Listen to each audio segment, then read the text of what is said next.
Hi, everybody. Thank you for joining us today in this webinar about data security for AI in education. My name is Timothy Botcher. I'm based in Arlington, Virginia, and I'm an SVP of go-to-market at AvePoint. And joining me today is Kevin. Kevin, please introduce yourself. Hey folks, Kevin Walter, based in Chicago. I am Netrix's field CTO for AI and security.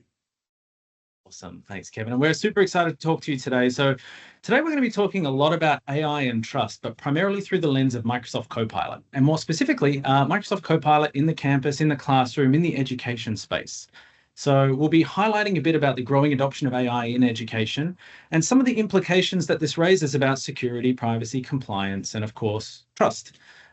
And we'll share some use cases, some real world use cases and some examples of where we're seeing Copilot and generative AI being useful, and then get into some of the best practices and approach to getting ready for Copilot in your campus, in your institution, and more specifically, getting your data ready for Copilot, which is the topic of this presentation. So that's what we're going to cover today. But before we get too deep into it, a quick introduction about ourselves and our companies. So AvePoint, if you haven't heard of us, we're a software company, been around for about 20 odd years now in the Microsoft space, from SharePoint all the way up to Microsoft 365.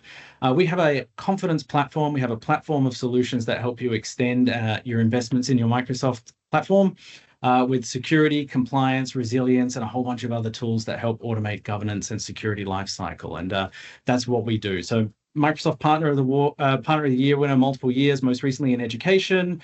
We work with a lot of different companies, and we work with a lot of different educational institutions already as well. And as a software vendor, we love partnering with our SI partners and consulting partners such as Netrix. Yes, Netrix, we are a Microsoft consulting partner, been around for a number of years and cover the entire gamut of the Microsoft suite. So helping organizations adopt and deploy the tools that we'll be talking about today. Awesome. Thanks for that.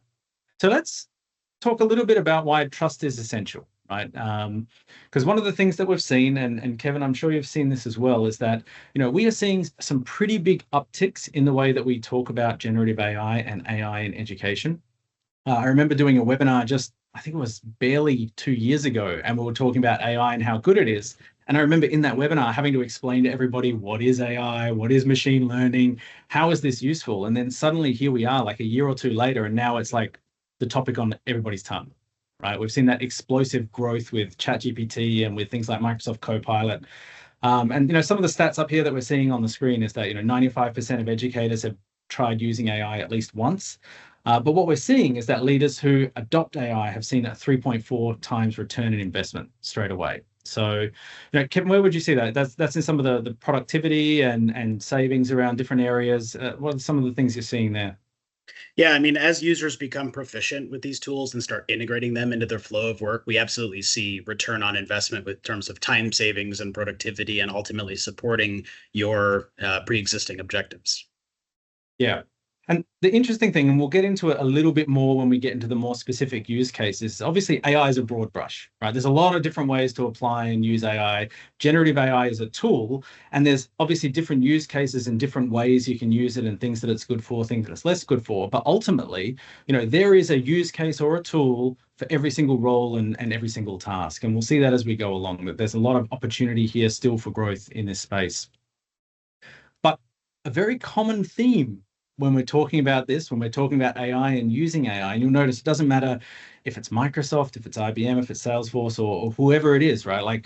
Or even the White House in this instance. When we're talking about generative AI and we're talking about using AI, there is a big thread about trust, right? So, Kevin, what are some of the reasons that you think, what's holding us back? Why don't we implicitly just trust it? Why is there a lot of noise around this at the moment? It all comes down to what data you have in your environment, because the AI relies on the data you have that is feeding it the grounding, as we say, in terms of what content it's drawing from. And so being able to then understand the requirements as you move towards any type of generative AI solution in terms of what data privacy constraints you have in your environment today.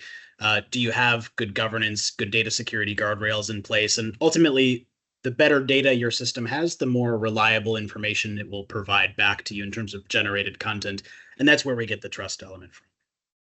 Yeah, very interesting. I think like I said, a couple of years ago, we were having to spell this out for people, but I think the general awareness is raising up now. Everybody's familiar with the garbage in and garbage out principle. And that certainly applies to when you're using generative AI like ChatGPT or something out on the internet where it's pulling results from anywhere and you don't really have control over it. But well, one of the things we'll get into about Copilot in a minute is obviously, like you said, the data and where it's pulling its data from is important. But we know that as you're using it, as you're receiving results, those data privacy concerns, the data security and governance concerns, and just people are looking for that confidence, looking for that guidance on what are the different ways or what are the things we can implement for trust, right? So I think with that in mind, before we get too deep into the weeds, let's talk a little bit about Copilot in education specifically. So not talking about the other kinds of AI tools that are out there, but specifically, Kevin, can you tell us a little bit more about Microsoft's generative AI offerings? Yeah, I mean, as you can see, there are a number of AI-related offerings that virtually cover every role, every scenario, every type of task that an organization faces across the ecosystem, which we'll focus on today, which is modern work, which really means the Copilot that lives inside of your everyday applications like Word, Outlook, and PowerPoint, to name a few. Yeah, I think that's an important distinction, right? And Copilot, or the term Copilot, is used commonly as a shorthand for AI in the Microsoft space, but more explicitly, if you think of OpenAI or the Microsoft AI engine as the brain being put into robots, each one of these apps is like a little robot that lives somewhere, and it's using the same brain, it's using the same engine, but they're all slightly different implementations that are geared to different tasks, right? But today we're mainly talking around the Copilots that are in M365. So yeah, there's a lot out there. It's definitely worth researching and looking into. But tell us a little bit more about some of the implications of Copilot for Microsoft 365.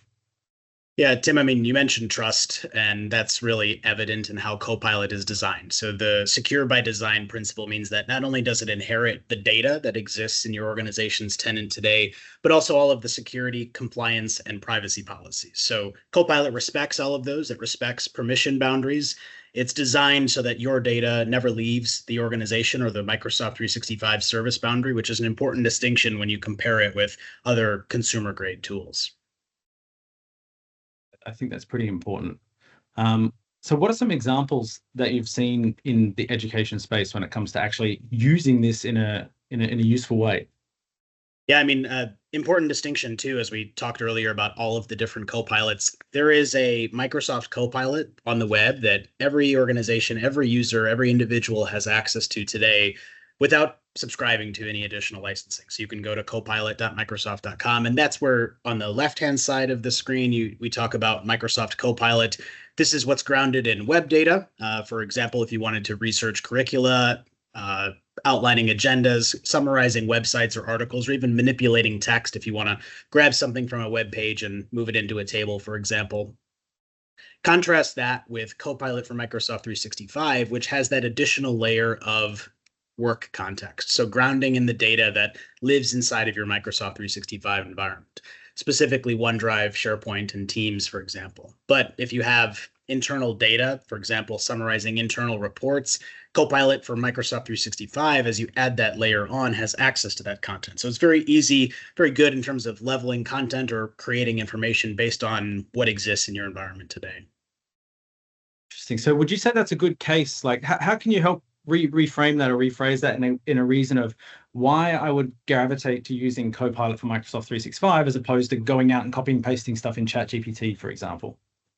Yeah, I mean, I think the security aspect alone really stands out in the sense that all of the data, as I said, never leaves the Microsoft 365 service boundary. So in essence, none of your data that is in your Microsoft 365 tenant is used to retrain public large language models.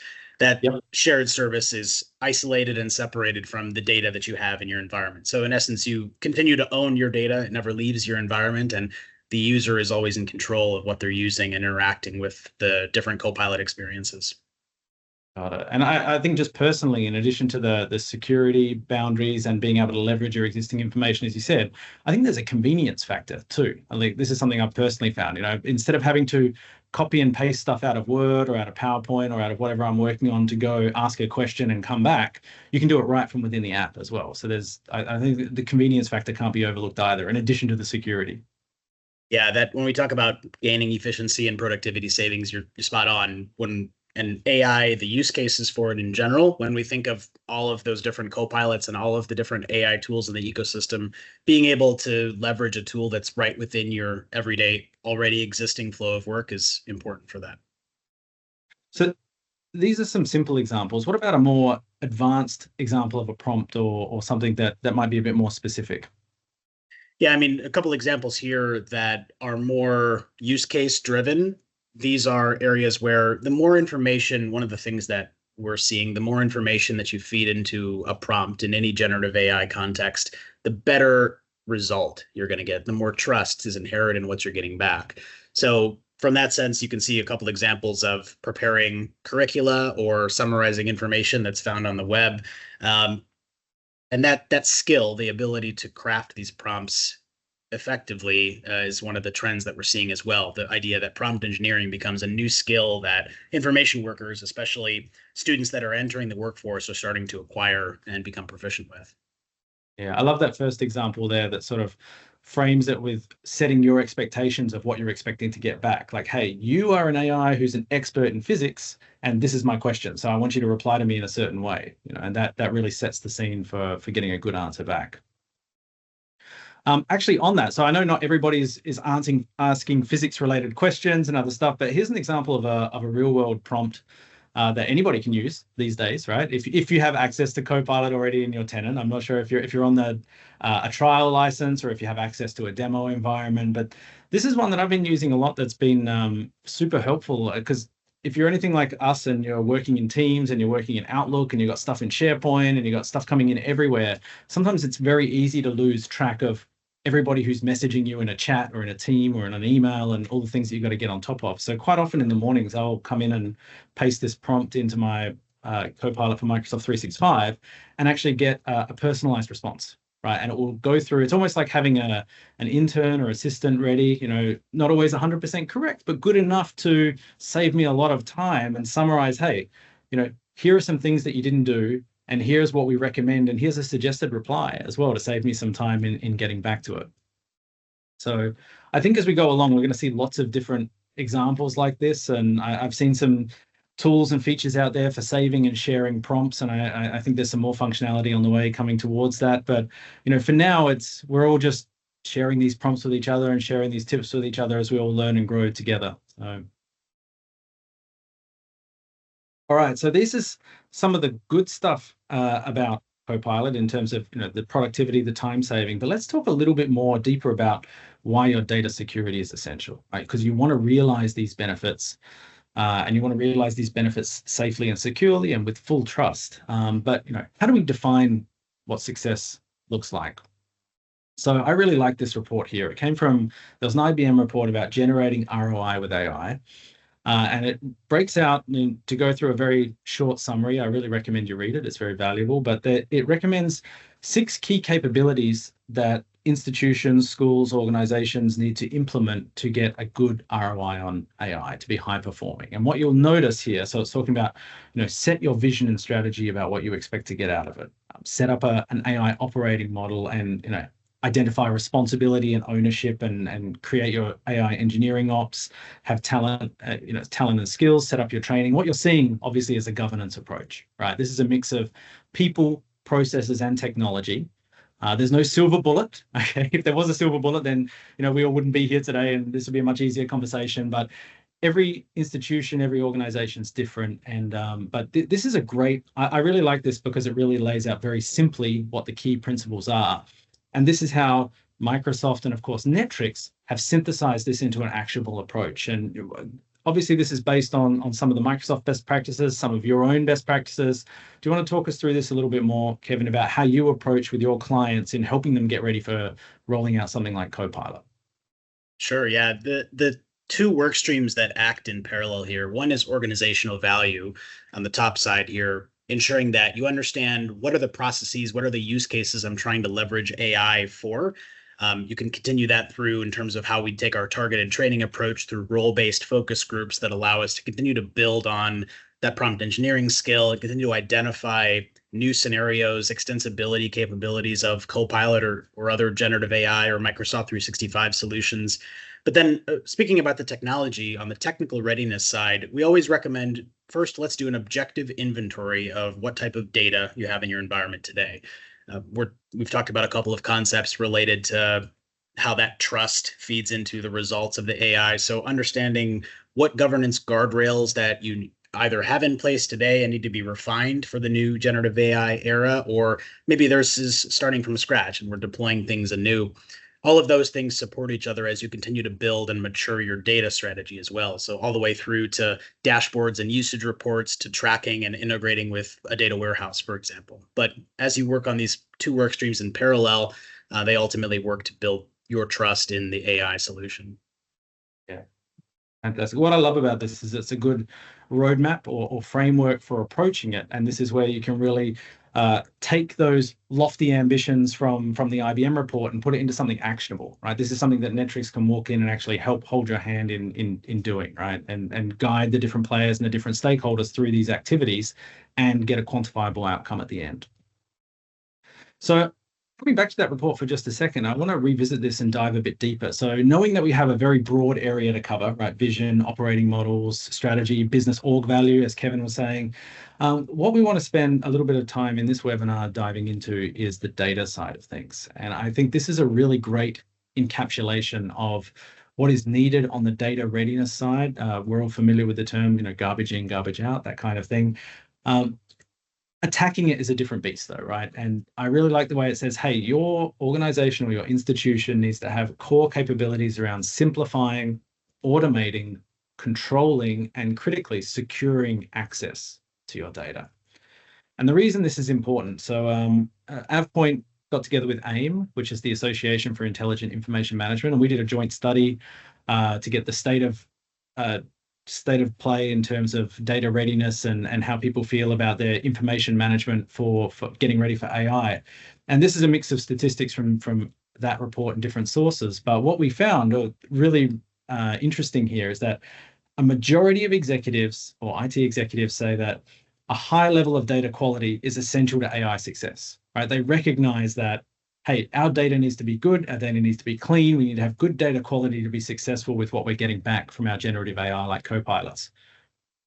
2/3 of them don't trust their own data, right? So I think that's a really fascinating disconnect there, where you've got people who are saying, yeah, we recognize that our data is super important, but we don't really trust it and we don't really know how to tackle it, right? We've experienced some significant implementation issues when we've tried to roll out AI related to data quality and security, and we really don't know where to start in terms of managing it. So this is where obviously organizations like AvePoint help, and together with organizations like Netrix, to be able to come up with a framework to help you prepare and secure and optimize your data ready for rolling out a Copilot. So let's talk a little bit about preparing your data. So Kevin, why don't you talk us through this example here? Yeah, I mean, you can see we're right inside of the flow of work with Microsoft Word, and we're asking Copilot to draft an executive summary document. So this obviously has the ability to create the content right inside of where we're already working, or we would already be drafting this. And it has the ability also to reference content that exists in our Microsoft 365 environment. Yeah, and referencing the content that's in your environment is where that really important part is, right? Because the last thing you want, let's say you've got some curriculum in there that's like 5 years old, 10 years old. I had one client we were speaking to recently did a demo, and they were testing it out in their pilot, and they were getting results from a document that was 18 years old, right? Which may not be bad. That may be a valuable document, but also it may not be a valuable document. So knowing where your data is and knowing its relevance and how clean, how relevant it is, whether it's accurate, whether it's not something out of date, that's super important, right? So again, this is one of our recommendations. So together, one of the things that we always, both Netrix and AvePoint, recommend to our clients is that we recommend running a data cleanliness scan to understand what your data landscape looks like, right? So weed out your old, redundant, obsolete, and trivial. We call it ROT for shorthand, ROT. Your duplicate files, your old files, and stuff that's not important. Maybe a memo that was saved that's not really critical, or some old reference files that aren't really useful for generating results. So typically this could be, spend a lot of time diving through all of your data repositories, trying to find that and clean that up. But one of the things that we can do is help accelerate that with a report or a scan that will go through your environment, identify everything, and help create you a report of where all these old versions are, which departments, which areas, which sites, which campuses they belong to, help you identify who the data owners are, where you've got opportunities to make significant savings in terms of cleaning up, both for your storage costs, but also for data quality. And just making sure that the content in your environment is fresh. And I think that's one of the things that we work with a lot of clients to help them get that data estate in order. So just an example here of what a ROT report might look like, showing you how many files it found, where they're containing, what size you can potentially clean off, where you've got old versions and old copies of documents lying around. So it's a really useful way to start tackling that problem. So let's talk a little bit about data access and data security. So you prepared your data. Now we want to get it secure. Why would we want to do that? Yeah, I mean, you can see the Microsoft 365 chat experience here. A user asking Copilot to list all the files I have access to with the word password. And on its face, you can imagine that if you've ever put a password in plain text and saved it somewhere that's now accessible to your Copilot assistant. Again, bear in mind, Copilot is secure by design. So only the things you already have access to are going to be surfaced here. But if you haven't put the right guardrails in place, if you haven't determined where content may be highly sensitive and or highly exposed, this is going to pose a challenge as your users start to adopt Copilot, because certainly some of the more enterprising users are going to try this the first thing on day one. Yeah, and I think you raised a good point there. Like, this is not fear mongering about Copilot by any means. Like, your users can do this today in Office Search. If they open up Office Search and they start searching for stuff, Search is security trimmed. It will only return them results that they'll have access to in much the same way that Copilot's security trimmed. It's only going to return you stuff that you have access to. But the question that a lot of our clients have is, how can we be confident in exactly what our users have access to, right? One of the great advantages of the Microsoft 365 and SharePoint platform, right, is that it's easy to share files, hence SharePoint, not lockdown security point, right? It's making it easy to collaborate, easy for users to get work done. But of course, there's always that balance and that risk about, well, are we oversharing? Has HR accidentally shared a document to their whole organization? That's not Copilot's fault, right? That's somebody clicked the wrong button on that side, but we want to be confident in that. So, this is where we recommend running a security audit and being able to run a scan across your environment to get a full heat map risk assessment, to get some insights into where are your potentially risky files, right? Where's your potential oversharing? Where have we potentially got guest users accessing stuff that they shouldn't be accessing stuff from the outside? And really you can see a heat map in the top right there, and getting that visibility into sensitivity versus exposure to really give you an insight into, okay, how am I going to prioritize this activity? Right? If Kevin or myself are walking into a client to help them tune up their permissions on Microsoft 365, the can be a very broad landscape. We want to be able to attack the most highest priority ones first. And just to that as well, being able to then not only look at those security permissions, but be able to enforce sharing rules and different kinds of policies, and find different kinds of violations and compliance. And I think, Kevin, correct me if I'm wrong, this is already pre-configured with like 300 different best practice templates, right?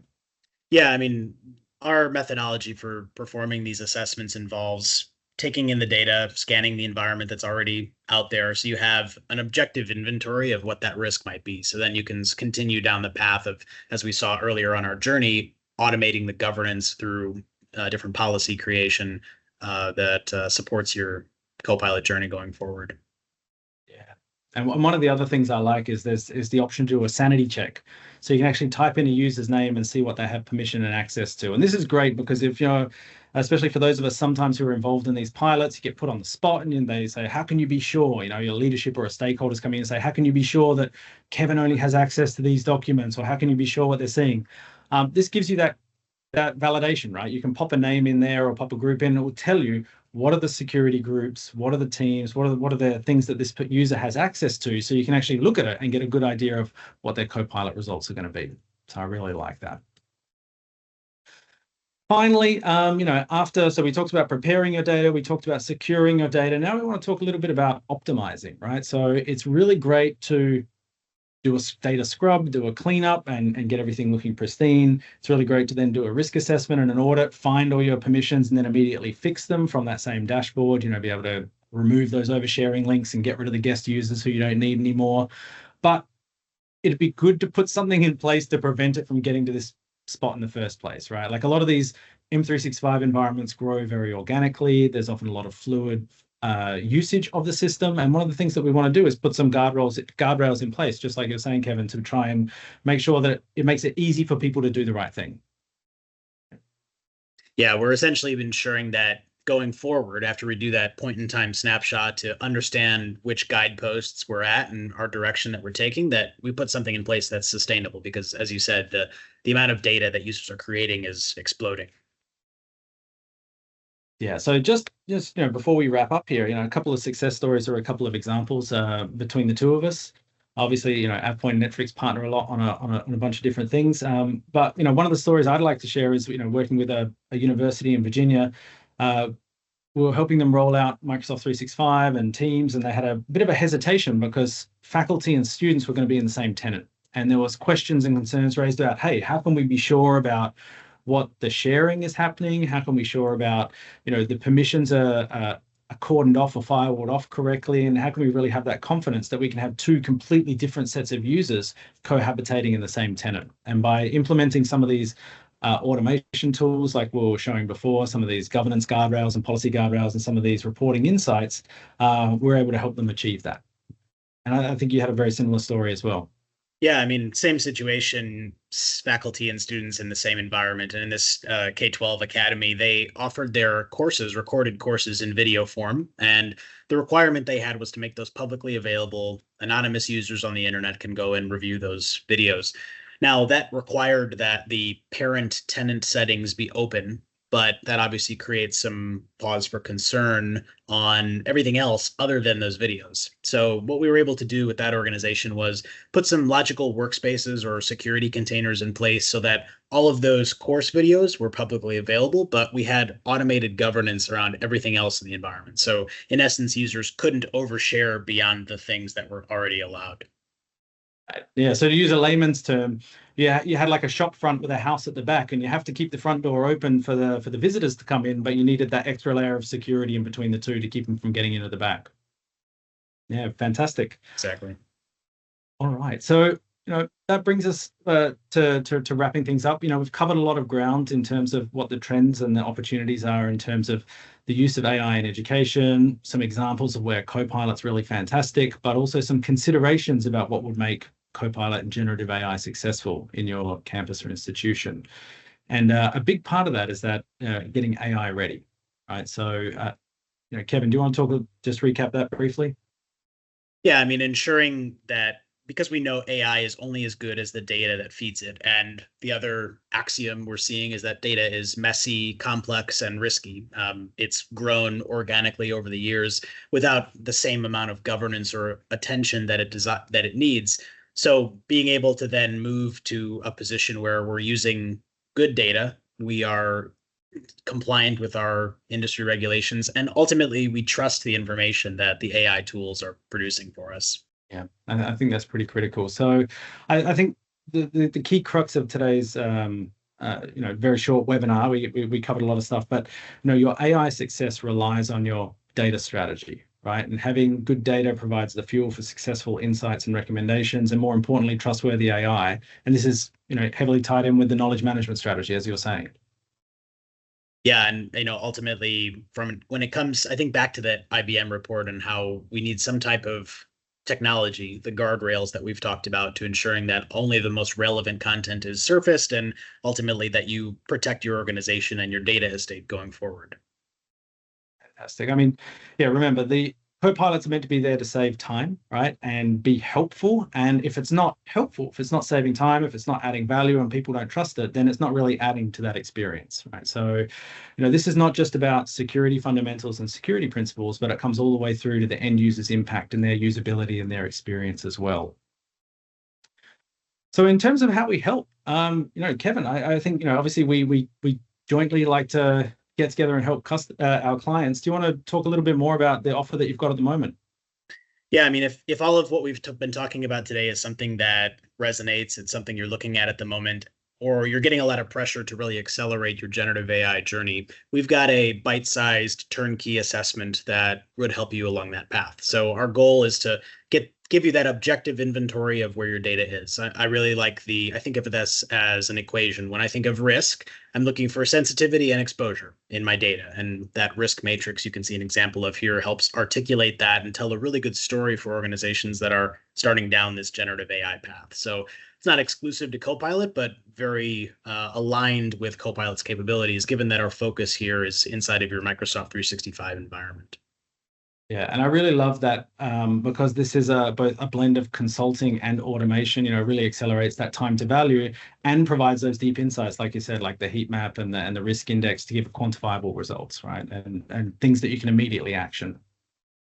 Exactly. And by the way, yeah, if you're interested in getting that stood up, follow the link here. It will take you to the Netrix website and just mention AVPT webinar in the How Did You Hear About Us box, and that'll make sure it hits both mine and Kevin's radar so we can actually be in touch directly as well if you've got further questions. But in addition to that, thank you everybody for your time today. Thank you, Kevin, for joining us, and thank you, Microsoft, for helping host us. Outside of this, you can catch us both on LinkedIn for any other questions, and appreciate your time today. So thank you. Thanks, everyone.